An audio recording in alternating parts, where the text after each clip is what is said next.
The first night didn't kill Elias. That was never the goal. Sector 4 doesn't want you dead. It wants you trained. Tonight, the rules have been rewritten. The things that watched from the dark are closer now. Some of them have names. This is episode 2, the new protocols, and if you're listening, it means the archive has decided you're ready. Date: October 15th. Location: Sector 4. Data archive sublevel 3 status. Night shift to the drive back to the facility felt like a slow crawl toward a gallows. Elias sat in his beat-up sedan in the gravel parking lot, clutching the $600 check. His eyes were bloodshot, and his skin felt tight and itchy from a lack of real sleep. The entrance, a concrete slab set into the side of a barren hill, looked even more ominous. In the dying light of dusk, Mr. Greaves was waiting at the heavy steel door. He didn't say hello. He didn't ask how Elias's day was. He simply handed him a fresh sheet of paper. The lamination was still warm from the machine. The activity was high last night, Greaves said, his milky blue eyes fixed on a point just above Elias's shoulder. The archive is restless. We've had to adjust. Adjust. Elias's voice cracked. Read carefully, Elias. Mistakes are permanent. Greaves stepped aside, letting Elias into the tomb-like chill of the hallway. The heavy door hissed shut, and the magnetic locks engaged with a sound like a guillotine. Elias walked to the booth and sat down. He smoothed out the new sheet of paper.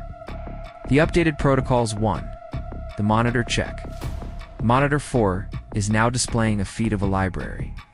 If you see a man in a tuxedo sitting at the table reading, do not make eye contact through the screen. Look at your feet until the sound of turning pages stops. 2. The maintenance worker. You may encounter a man named Arthur in a blue jumpsuit. He claims to be fixing the pipes. Arthur died in 1994. You may speak to him, but do not accept any tools or food from him. If he asks for the time, tell him it is midnight, regardless of what the clock says. 3. The red light. If the hallway lights turn red, the booth is no longer safe. Take the iron key and hide in the supply closet 10B. If something knocks on the closet door and says the all clear, wait for 3 more knocks. The 4th knock is the only one that is real. 4. The walk. During your 3 a.m. walk, you must carry a bucket of salt. If you see the figure in the yellow raincoat, do not turn around. Throw a handful of salt behind you and keep walking. You will stop to count the grains.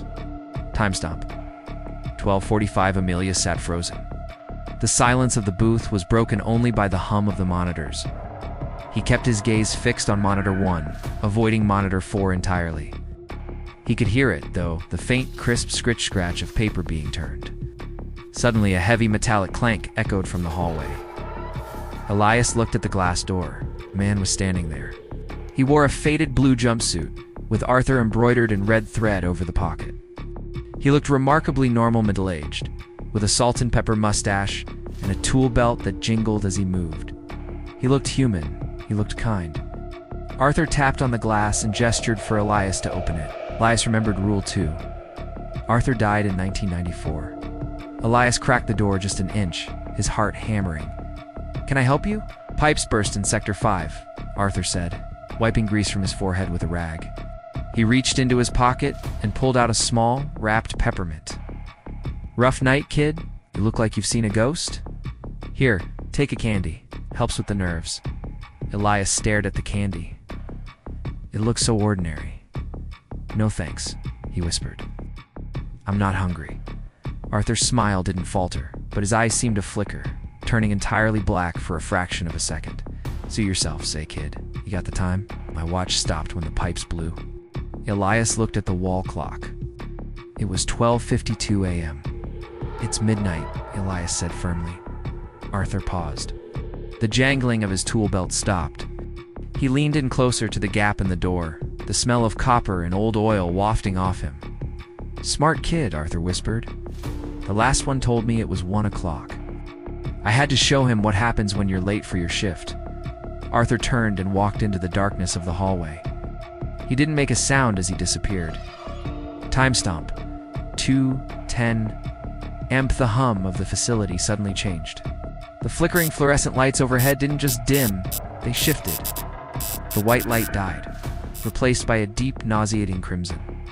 The red light, Elias didn't hesitate.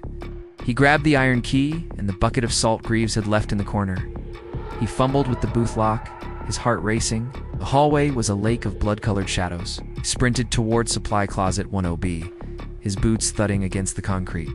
He reached the door, dived inside, and locked it just as a wet. Heavy thumps sounded from the ceiling vents he had just escaped. Inside the closet, it smelled of bleach and something metallic.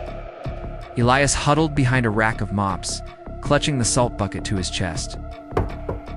Knock, Elias. It's Greaves. The system stabilized. It's the all clear. Come on out. Elias held his breath. Elias, don't be difficult.